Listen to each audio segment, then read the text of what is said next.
gentlemen, you can't fight in here. This is the war room. Welcome to Cornhusker Corner with Blake. Everyone in this room is now dumber for having listened to it. I award you no points, and may God have mercy on your soul. I'm Brooks.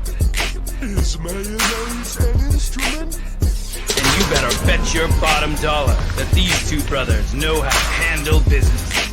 Here's a hand up to Thunder, who gives it back to Mike Stokes. He's going to throw it. He's got a man out. 40. It is very close. 15, 10, 5. All right, welcome to Cornhusker Corner, where there's no place like this podcast. As always, we're your host, Blake, my brother, Brooks. Please remember, like the video, subscribe to the channel, follow us on X, @CHusker_corner, and Instagram, Cornhusker Corner. Got that out of the way. This is going to be our last one before the spring game because you are actually traveling to the spring game. Yeah, I'll be on the road. Yeah, be on the road. So can't really record a podcast when you're driving because somebody's afraid of planes. So yes, and then I'll be at grandma's house. Yeah, and I'll be going to the game. So this is going to be our little spring preview show, and then we're going to have a wrap up show when the spring game's all done. But yeah, so thanks for joining us today. We're excited to be here. Let's get into it. What do you got for us, Blake? Yeah, so we are going to. You've never once. What do you got? What do you got for us, brother? There you go. So today we're gonna wrap over. We're gonna talk over through rap, the medium of rap. A couple things that came out today. Rule and a couple select people are on bussin'. Just have one really small snippet I want to play there from NIL. And then a USA Today, I believe, article came out between different recruiting practices between Rule and an unnamed Coach Prime. Yes. So that was pretty interesting from a national writer's point of view. Just out of nowhere, out of left field. They're struggling to find topics this time of year, man. They are. They're really hunting. And then we're gonna go and do something fun. We're gonna do a spring game draft. Yeah. So make sure you stay and watch the video until we get there, because I think that'll be a lot of fun. Not just now but for our spring game wrap up as well. So I think that we should start with the beef with Dion. And I'll pull it up here, but you read it, right? Yeah, of course I did. And it's funny because it's a topic that we've touched on this show many, many times. Like pretty much from the moment each of these guys was hired, this was essentially what you and I have been saying and what everybody really has been saying. Mm-hmm. But it's just becoming more and more stark as time goes on, the difference between these two coaches. Like they came in and it seemed like it was going to be complete opposites, but we both sort of said, "Oh, but let's wait and see." Maybe, if you follow Nebraska basketball, you know that Fred has been there for 6 years, and for the first 3 or 4 years, he did things one way, and it didn't work out, so he had to sort of reevaluate and shift, and now he's doing things another way, and it's working out. So I thought that might end up happening with Dion. We're only 1 year in; this is going to be his second year, so we'll see, but. Yeah. I mean, Shadur Sanders and Shiloh posted on social media yesterday or the day before that was like, "Hey, we need some DBs in the transfer portal. Like, if you want to come to Colorado, DM us." And then they said, "This isn't last chance you," in parentheses, and it's just like, dang, like they're just putting it out there. They took 25 transfers this offseason and only 10 recruits.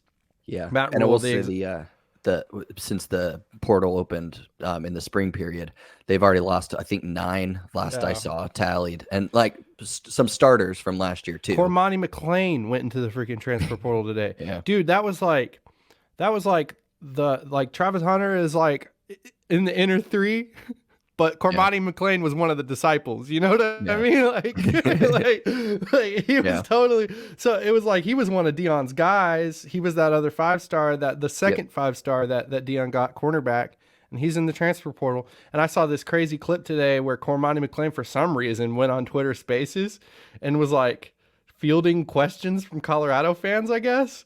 And they were just talking mad crap at Cormani McClain.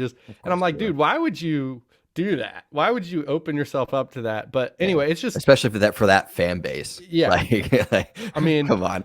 It couldn't be more different. So like, their roster is a revolving door, and ours seems to be being built from the bottom up, right? But even the title, it's very adversarial, and there's a very specific point of view that the writer takes, and he obviously thinks that Deion is wrong.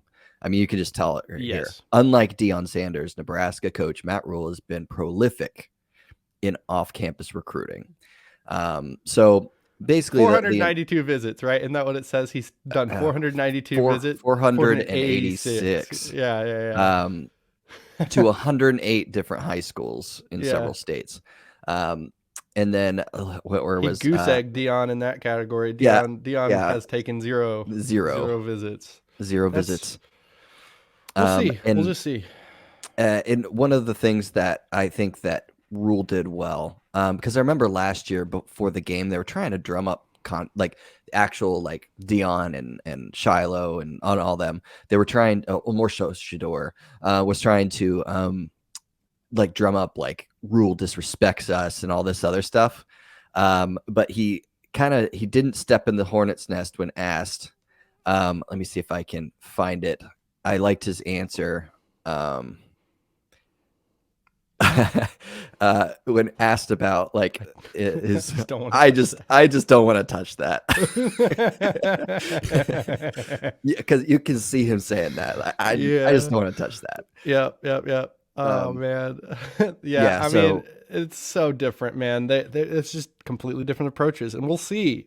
But I mean, it just feels like, look, Dana White, the president of the UFC, he talks about how the reason why the UFC is successful versus boxing is that boxing, when they have cards, it's always just going out of business sale, versus the UFC is trying to make it a business model. Yeah. It's similar to that. Rule is building for the long term, for the long haul. With Deion, honestly, he's really hoping to catch lightning in a bottle any given year, because when you're fishing in the portal like he is, this is just, I don't know anything. I'm not a professional at this, but when you're fishing in the portal like that, you can strike gold. Teams have done it. Florida State supplemented better than maybe any team we've seen. Obviously didn't have the great bowl showing, but as a team, they supplemented with the portal really well. And then a couple of years ago, Mel Tucker had a really good roster built entirely from the portal. Obviously that wasn't sustainable. So we'll see what happens with Deion. He could go 11-0, 11-1 this year, and then next year all of a sudden 2-9. You know what I mean? So it's very volatile. Very volatile. And he does go in here like that they target mostly guys in a transfer portal, and nobody really does transfer portal visits. Fair. True. Yeah. But he also does recruit, people from high school, and you still have to do that. Yeah. I mean, look, I just think of the Malachi Coleman experience of recruiting with Deion from last year. It was like Rule came in, Malachi maybe decommitted or not decommitted, but was taking other visits. Yeah. And he took a visit to Colorado. He did the whole thing. He posed with the Lamborghinis. He held up the Louis Vuitton bags and all the stuff. Yeah. But then he committed to Nebraska and Rule like a couple weeks later. And one of the things that he was asked was like, what was the difference? What did you see over there in Colorado? And one thing he said was, he was like, I don't want to be disrespectful, but it just seems like Deion's the focal point versus Rule. It seemed like the players were the focal point. Yeah. And you can really tell that by this. And I'm gonna read this out for people that just listen online anywhere podcasts can be heard. I really truly, this is Deion speaking, I really truly in all my heart believe that parents don't want me at their house, Sanders said in an unsolicited speech about the topic on March 20th. They want to come see my house. They want to see where I live, how I get down. They want to see what I have going on and what God has done in my life. That is, it's typical Deion. It sounds like a movie villain. He literally does. This is the complete opposite of somebody that is wanting to send their kid to a coach that doesn't just want to like make him good at football. They want to make him good at life, right? Yeah. And I'm not just comparing Dion to Rule. I'm just committing like college football is different that way, and it has to be because you're not going to be able to play forever. Not like it doesn't matter how good you are. Most of these kids don't go to the next level. You want to be set up for success, and this type of attitude that Dion has can be viewed as not being able to be. And because he was successful in his life, he was able to do all the things that he wanted to do. But that's not the case for everybody. You know, you can't all be Deion Sanders. And I don't think he understands that, you know. Well, it's why it's such a fascinating case, right? And it's whether you love him or hate him, you're going to pay attention, you know. And that was one thing. One of my arguments last year was like he's sort of WWE-ifying his college football team, which, well, again, whether you like it or hate it, is certainly interesting. It's just funny with that quote you read. It's funny to say, but it does. It sounds like a movie villain, like a cartoon movie villain, like just getting too in love with themselves and pride. It sounds very prideful. Yep. But again, it's a fascinating case study because nobody's ever done it like this before. It certainly is interesting. And again, a good litmus test, but a good litmus test for if you're, you know, if your coach's coach material is, again, more than one way to skin a cat, but would Nick Saban say that?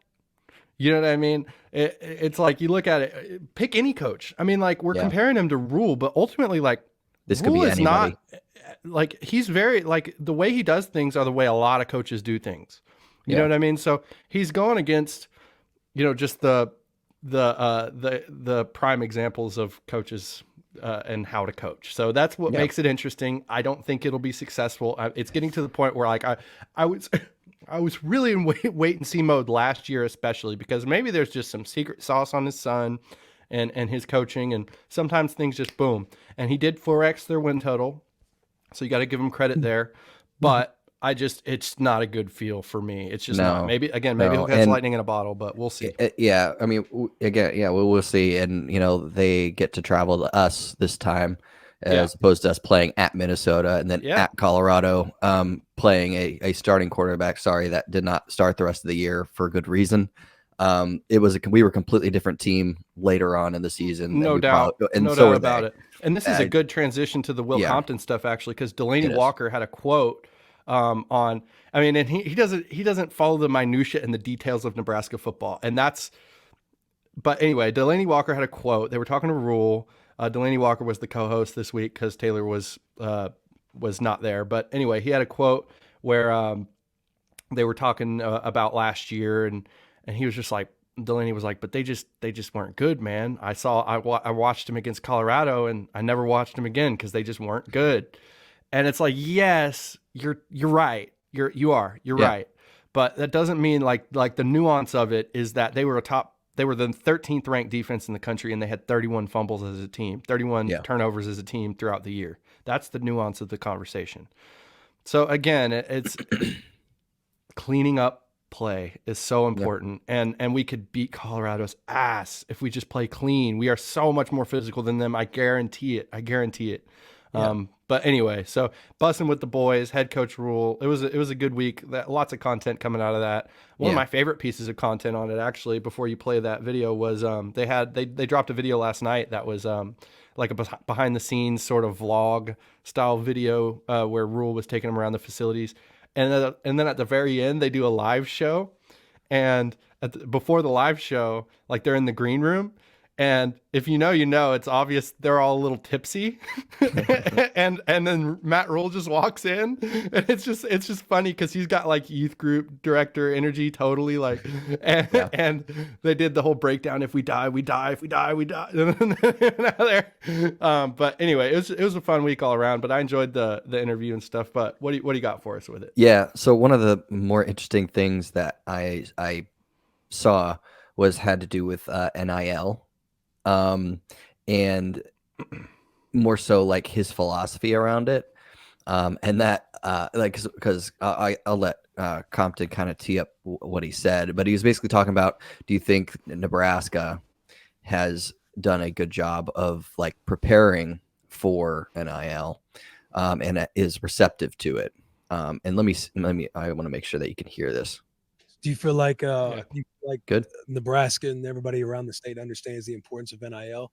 I know last year there were a couple clips going around, not of you pushing saying people don't, but people having the expectation of quarterback play. Hey, a starting quarterback, it costs this, it costs that, or you need the level of support out there to match the level of expectation. Do you feel like that's happening here? Yeah, I had some coaches across the country hit me up like, "Hey, man, how you gonna put that out there?" But I was like, "It's the reality, right? Like that's the problem in my mind. That's the problem with NIL is it's not transparent. Like in the NFL, as you guys know, if an agent would have called us and been like, "Hey, you know what? For Will Compton, I know I've already got 3 years, $8 million a year. Can you guys do 8.5?"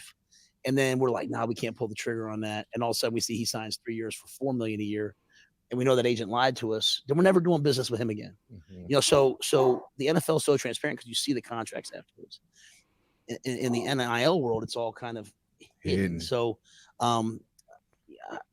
I forget what you just asked me, bro.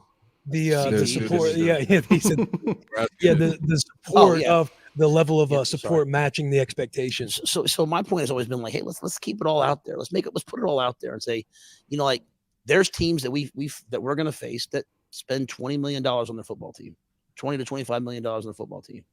So, a lot of people will tell me like, I don't believe in NIL, and I'm like, well, it's not something to believe in or not. It's real. It's here. Like it is. So I'm always like, hey, if you want us to finish first, then let's put first in everything. First coaching staff, first salary pool, first facilities, first NIL. There's a reason why in the NFL they have parity, they have a salary cap. And there is really no salary cap in college right now. So I think we're heading in the right direction. I think it's hard for some people to sometimes understand, like, what are we doing here? To me, investing in young people is never wrong. Like everyone has. Yeah. Yeah, I like that quote a lot. You're muted. Yeah, investing in young people is never wrong. Kind of just also sums up what we were just talking about.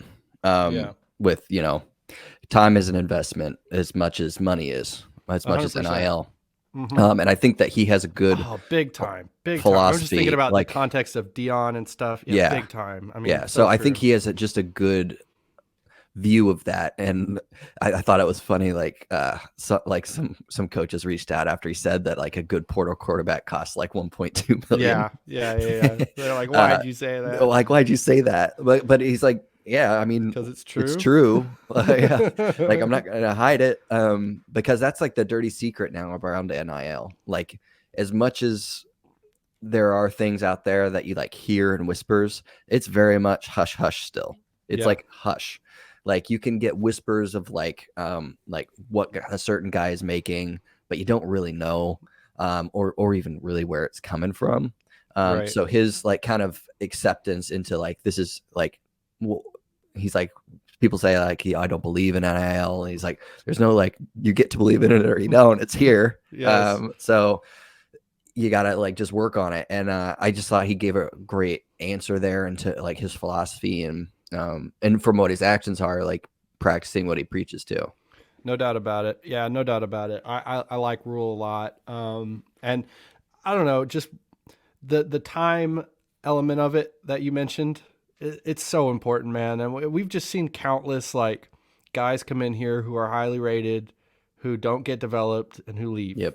You know what I mean? Yep. And part of development, big part of, I'd say the number one part of development is the time that the developers put into the development. You know, and that's what the coaches are. So I like Rule, and I thought he was a really good representative of our university this weekend. Yep. And he he's just great, man. He has a way of just like he talked about Bill Belichick and how Bill Belichick has a way of making the complex very simple, or the simpler, the simple even simpler. You know what I mean? And Rule has a way too of words. He has a way of putting things into words that are like, yes, okay, yeah. I've always thought about that, but I've never really thought about it in that quite exact way. Yeah. And that, and that's why he's been successful in his career. But yeah, I'm glad we have him as our coach, man. We'll see what happens, but I'm glad we have him as our coach. No, absolutely. Which is funny. It's a 180, right? When he first got announced, neither of us were happy about it. Really, like in all seriousness. Yeah, I mean, he was just coming off of a really bad tenure in the NFL, which, anybody could have seen a mile away. He wasn't an NFL coach. He's not. He even knows that now. He'll talk about that. He missed the relationship aspect, and he actually in that interview too, he was talking about how he loves having his family around, and that just wasn't the case in the NFL and everything. So he was coming off of that, and then he was coming off of, leaving Temple after bringing them up, going to a school that he thought like he could stay at for a while. Baylor brought them up for 3 years, and then he left for the NFL. So he's kind of had a sort of flaky, in a good way. I mean, he gets promoted basically every 3 years, but still there's some level of integrity that we didn't really follow that much that he definitely does have. And he was just going up the coaching tree now. And I just think that like he was just going to the next thing, not because he was like wanted to leave, but because he was like, oh, this is a great opportunity for my family and for me, for my development. So for sure. But I mean, and there was one moment I wanted to mention in that vlog. If you haven't seen the vlog, you should check it out. It's pretty good. There's little behind the scene moments with every player they interviewed. And then Rule, I mean, he just seems like a fun guy to be around. Again, he's got that like pastor sort of youth group leader vibe. But there was one moment where Rule gave Will and Delaney a tour of their basically it's a house they have in Lincoln that they use for entertaining, for entertaining recruits, entertaining other coaches, entertaining their players, and whoever. So it's just it's a crib, and they did like an MTV style cribs tour of it. And there was one moment in the tour where and excuse my language here, we're 22 minutes in, so we're free to curse, but there was one moment in the tour where Will gets into the movie room and he's just like looking around in the movie room, and then he looks straight at the camera and he's like, Coach Bo, what the fuck? It's just funny, but yeah, good vibes from the program. We'll see what it looks like this fall, but let's get into some drafting. Let's get into some spring game talk and all that stuff. Yeah, Draft. The spring game drafts. They've yet to come out with what actually is going to be the format of this year. So this could all be kind of moot. I don't think they're going to play touch football like Frost did his last year. Right. But I don't think it's going to be like Rule even said it won't be like last year. Yeah. Just because we don't have as many quarterbacks. Yeah, they had 6 quarterbacks last year. They were trying to get reps and trying to see what everybody had. And even then, Jeff Sims only had like 2 or 3 series in the game. Wasn't quite the debacle of the spring game from, oh my God, when Casey Thompson had the one series with literally one throw. That was just such a waste of time. Yeah. But anyway, so here's the format. We're each going to draft 5 players. And we each have a dog problem as well, but we're each going to draft 5 players. And it's just going to be a feel basis, really. Like that's why we're keeping it loosey goosey with the format of it, because again, we don't really know what the spring game is going to look like. This could be cut and dry. This could be like, we get to the end of this, we look at each of our players and it's like, both of us look at it and we're like, yeah, Blake's team was better or whatever it is. But this also could be like, oh, there's arguments to be made here, and we have a little bit of something to discuss at the end of all of it. Because you're the older one, I'm going to go ahead and give you the first pick of the draft if you'd like. So you can go ahead and pick, and then I'll pick, and then we'll just go down the line that way, pick for pick. Okay. So for my first pick, I'm going to go with, let's go with, Jalen Lloyd. Jalen Lloyd for pick number 1. Yeah. Wow. Yeah. Okay. You're probably going to go QB. Oh, I definitely am going to go Yeah. QB, but now I have a decision to make. I Yeah, I thought you know. were going to make my decision No. for me. I'm not. Okay, so like with quarterback, it's going to be hard because if you pick Raiola, they're going to talk about him a lot.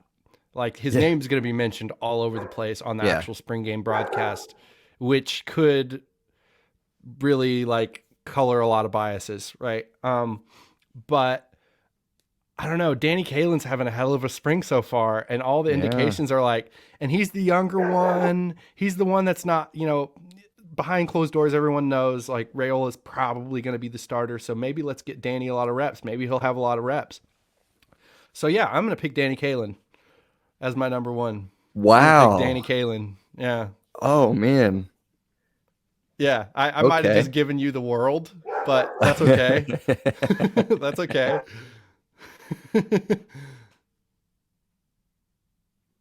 Okay. So because I just assumed that you were going to pick Raiola. So yeah, I just had written down like Harburg just because I think he's going to take a step but now forward. You gotta choose. But now I have to choose, and neither of us can't not choose. Yeah, come on. So I have to. Okay, I'll choose Dylan Raiola. Okay, so you got Lloyd and Raiola as your first two picks. Okay, and again, we talked about this sort of before, but another thing to keep in mind is with this not being as rep driven for the veterans of a spring game, like Nash Hutmacher, I wouldn't pick him. Isaiah Nair or Jamal Banks, one of those dudes, I probably wouldn't pick them because they might not get a lot of reps.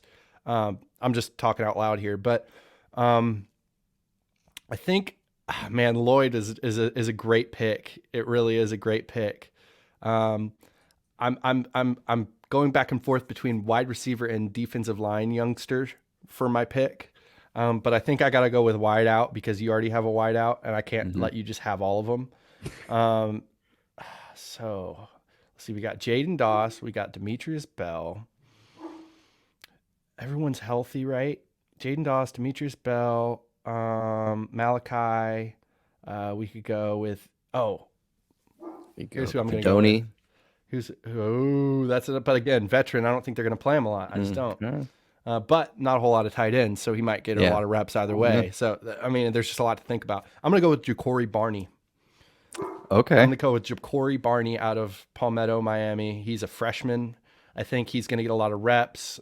By everyone's accounts, he's flashed so far.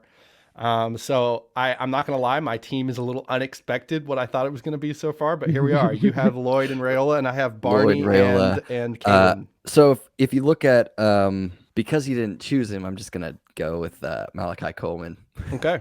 So you got Lloyd, Raiola, Malachi, and I got Ja'Cory and Kalen so far. Okay. Yeah. So you already have two receivers. So what if this is just a defensive slobber knocker of a game? So I'm going to go with defense for my next pick, no matter what.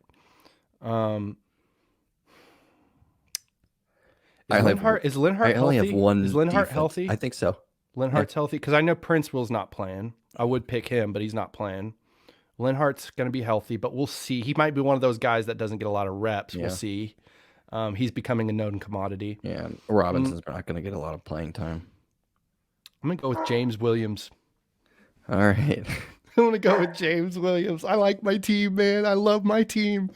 Yeah, I'm picking the spring game MVPs, man. You don't even know it yet, but these guys are going to be the MVPs of the spring game. Because think about it. My names so far, I got Kalen, I got Barney, and I got James Williams.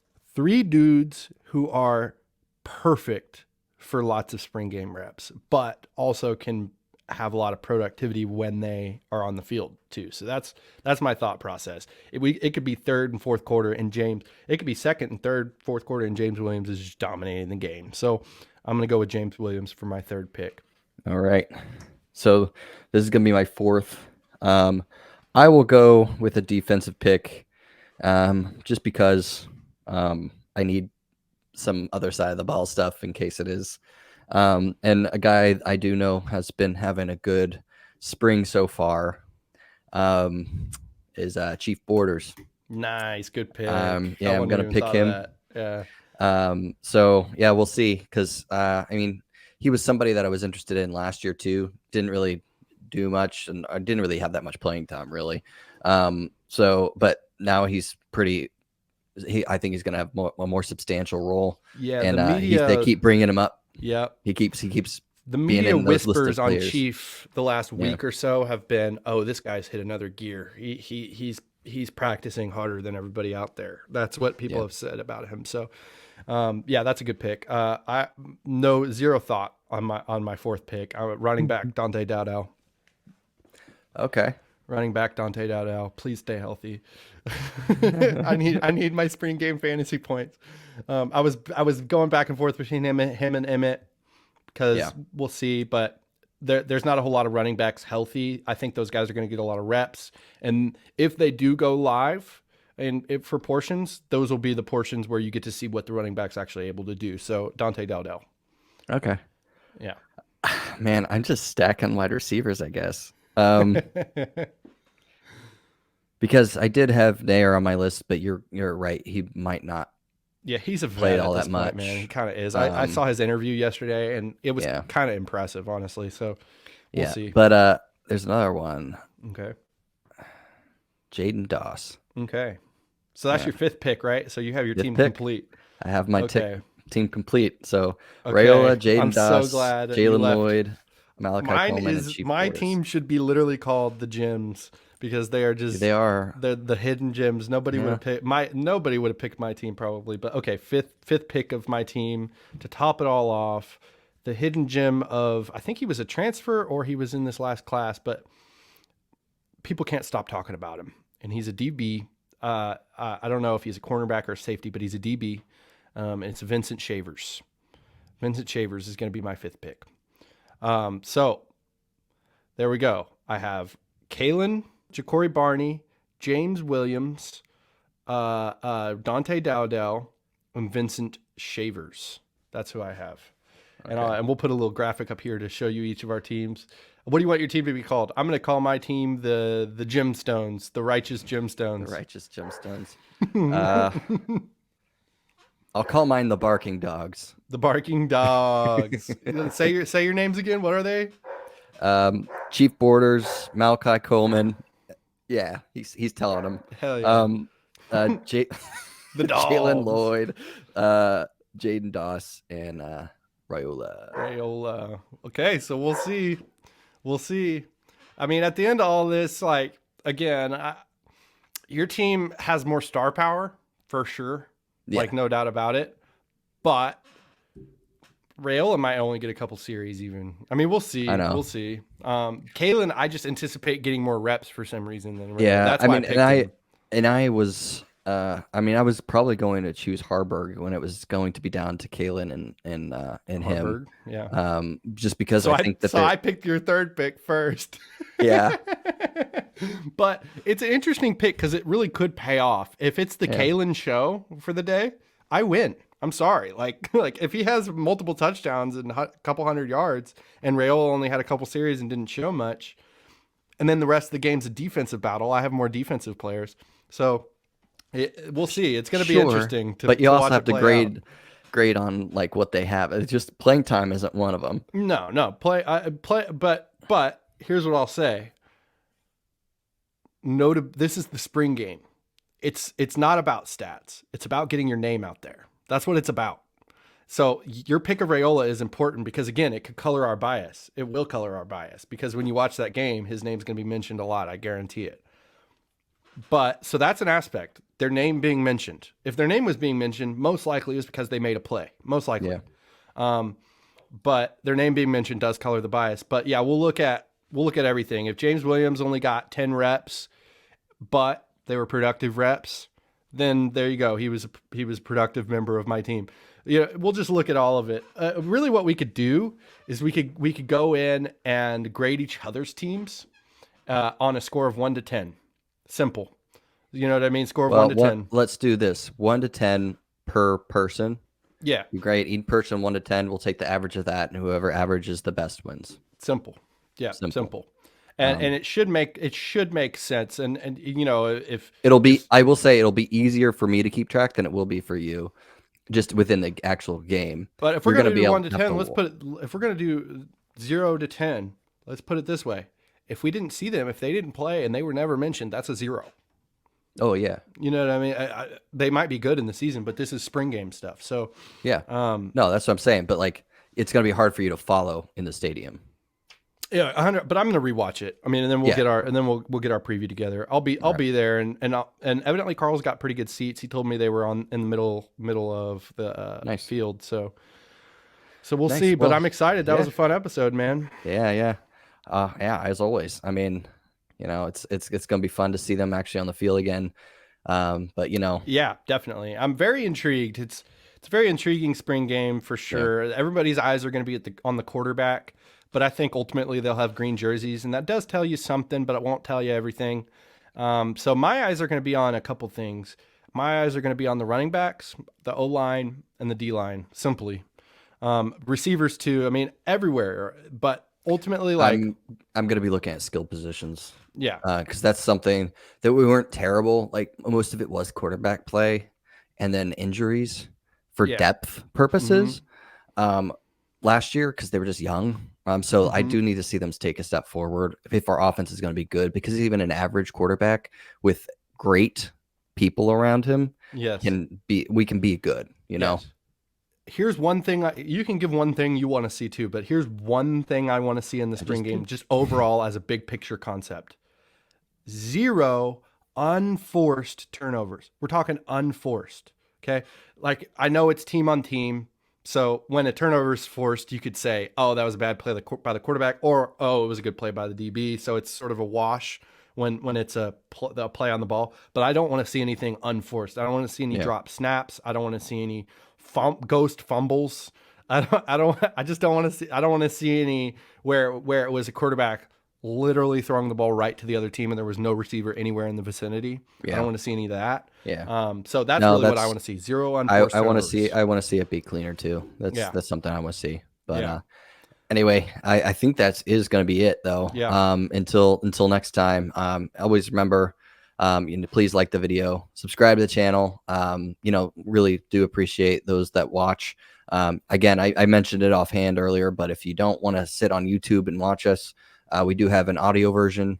You can find us, Spotify, Apple Podcasts, really anywhere that you listen to podcasts as well, or vice versa. If you only listen to us on the podcast, you can watch us on YouTube. I don't know why you would want to see us, but you certainly can.